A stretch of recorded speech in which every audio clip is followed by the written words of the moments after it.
Linking a bank account on TaskRabbit is essential for receiving payments for your services. Follow these simple steps to set up your bank account. Step 1. Open the TaskRabbit app. Launch the TaskRabbit app on your device.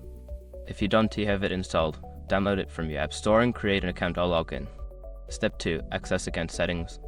Once you are logged in, navigate to your account settings. This is usually found in the menu or profile section of the app. Step 3. Select payment methods. In the account settings, look for the option labeled Payment Methods or Bank Account. Click on this option to proceed to the next step. Step 4. Add bank account information. You will be prompted to enter your bank account details. Fill in the required fields including your account number and routing number. Make sure the information is accurate to avoid any issues. Step 5. Confirm and save.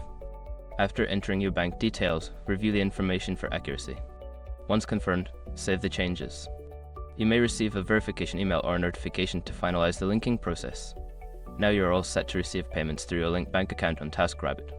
Enjoy your tasks and the convenience of seamless payments.